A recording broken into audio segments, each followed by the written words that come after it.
Welcome back to Bitcoin News Plus, the home for expert analysis and no-nonsense coverage of all things Bitcoin. Today's feature is titled Trump's Case for Bitcoin, and this time it's not campaign promises or speculation. Donald J. Trump is now the sitting president of the United States, and he is making the boldest move yet to bring Bitcoin to the forefront of American financial power. We'll break down how the Trump family went from crypto skeptics to Bitcoin believers, how their personal debanking experiences shaped their views, and how President Trump is positioning the United States to become the crypto capital of the world. We'll also spotlight the key figures in Trump's new cabinet with deep crypto connections. And, as always, we'll wrap up with a Bitcoin fact and a quote to inspire. From Bitcoin skeptic to believer, recollecting. Just a few years ago, Donald Trump called Bitcoin a scam. During his first presidency, he was openly critical of cryptocurrencies, labeling them as volatile threats to the US dollar. But a lot can change, especially when the realities of financial censorship hit close to home. Fast forward to today, President Trump is not only a vocal supporter of Bitcoin, he's implementing national policy to support it. What caused such a major turnaround? The answer: personal experience. In the years after his presidency, Trump and his family were increasingly targeted by financial institutions. They faced frozen accounts, canceled insurance policies, and blacklisting from banks, all without due process. It opened their eyes to the power centralized institutions hold and the risks of having no alternative. The Trump family's Bitcoin awakening. Donald Trump Jr. and Eric Trump have publicly spoken about how they were debanked following the 2020 election. Their accounts were closed, business services were denied, and insurance providers pulled out. It was a coordinated effort that rattled the entire Trump family. Suddenly, the idea of a decentralized, censorship-resistant asset didn't seem so crazy. Bitcoin, with its fixed supply and independence from central authority, started to look like a solution, not a threat. Trump's sons began exploring Bitcoin not out of curiosity but out of necessity. They saw firsthand how traditional finance could be weaponized, and they quickly became advocates for Bitcoin as digital freedom. Soon, they brought their father into the conversation. Once President Trump understood the power of self-sovereign finance and how it could shield Americans from political overreach, he flipped. And when Trump flips, he flips hard. Activism machine. Bitcoin at the heart of national policy. Now, as President of the United States, Trump is enacting some of the most pro-Bitcoin policies in global history. One of the most notable moves came just weeks into his new term, the creation of the U.S. Strategic Bitcoin Reserve. This initiative repositions Bitcoin as a strategic national asset, akin to gold. Instead of auctioning off seized Bitcoin, as was common under previous administrations, Trump signed an executive order to hold and accumulate Bitcoin for national security. His statement at the White House summit was unforgettable. America will follow the golden rule of Bitcoin: never sell your BTC. That wasn't a throwaway line. Under this directive, the United States government will hold its Bitcoin, not liquidate it, and treat it as a long-term store of value.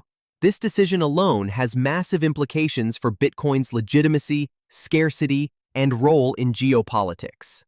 The digital Fort Knox. Alongside the Bitcoin Reserve, Trump's administration is also building a digital asset stockpile, storing other top-tier cryptocurrencies from forfeitures and enforcement actions. But this is more than a storage strategy. It's a message to the world. The United States is done treating crypto as a threat. Under President Trump, it's now a cornerstone of national power.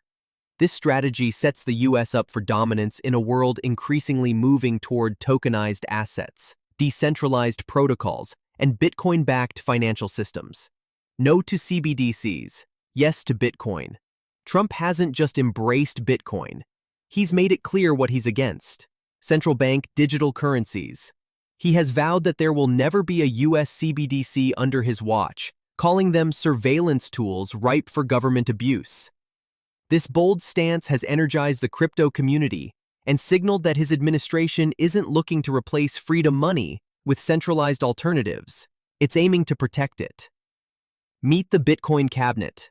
Trump's crypto-friendly policies are reinforced by the strongest pro-Bitcoin cabinet in U.S. history. Here are the key players. Scott Bessent, Treasury Secretary. A hedge fund billionaire with strong libertarian leanings, Bessent is committed to building a Bitcoin-positive regulatory framework. He's an outspoken critic of financial surveillance and an advocate for decentralization. David Sachs, White House crypto czar. A former PayPal executive and prominent venture capitalist, Sachs now leads crypto and AI strategy for the White House. He's coordinating cross-agency efforts to create clear, pro-growth rules for the digital asset economy. Paul Atkins, SEC Chairman. With a deep background in free markets, Atkins is transforming the SEC from a crypto-hostile agency to one that actually works with the industry. He's already empowered Commissioner Hester Pierce, aka Crypto Mom, to lead the new SEC Crypto Task Force.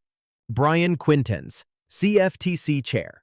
A longtime crypto advocate, Quintenz is bringing clarity and structure to Bitcoin futures, derivatives, and market supervision, and pushing for regulatory consistency across all agencies. This cabinet lineup is nothing short of historic. These are Bitcoin-literate leaders, not bureaucrats.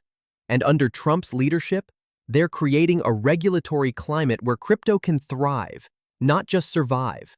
The White House Bitcoin Summit. In early 2025, President Trump hosted a crypto summit at the White House, the first of its kind. Attendees included Michael Saylor, MicroStrategy; Brian Armstrong, Coinbase; the Winklevoss twins, Gemini; leading Bitcoin miners, wallet devs, and fintech CEOs. It was a collaborative policy session, not a lecture. The industry finally had a seat at the table, and the response was overwhelmingly positive. Key topics included regulatory clarity, mining incentives and energy policy, Bitcoin ETF support, long-term tax reform. The White House made it clear, this administration is listening. The bigger picture. President Trump isn't just supporting Bitcoin, he's reshaping America's role in the future of money. His goals? Make the U.S. the crypto capital of the world, encourage onshoring of crypto businesses, stop capital flight to hostile jurisdictions, and institutionalize Bitcoin as a strategic national asset. This is more than political rhetoric. Trump is using every lever of government to support Bitcoin adoption, innovation, and ownership. If successful, America could lead the world into a Bitcoin-powered financial era, setting standards instead of chasing them. Bitcoin fact. Did you know the first Bitcoin purchase ever made was for pizza? On May 22, 2010, a programmer paid 10,000 BTC for 2 large Papa John's pizzas. Today, those pizzas would be worth hundreds of millions of dollars. That day is now celebrated every year as Bitcoin Pizza Day, a reminder of how far Bitcoin has come. Quote of the day: Bitcoin will do to banks what email did to the postal industry. Rick Falkvinge, founder of the Swedish Pirate Party. Bitcoin is not just changing how we invest, it's changing how we think about money itself. Like and subscribe. If you found this breakdown helpful, smash that like button, subscribe, and share this episode of Bitcoin News Plus. We're keeping you ahead of the curve with real analysis and fearless Bitcoin journalism. Until next time, stay sovereign, stay informed, and stack those sats. HODL on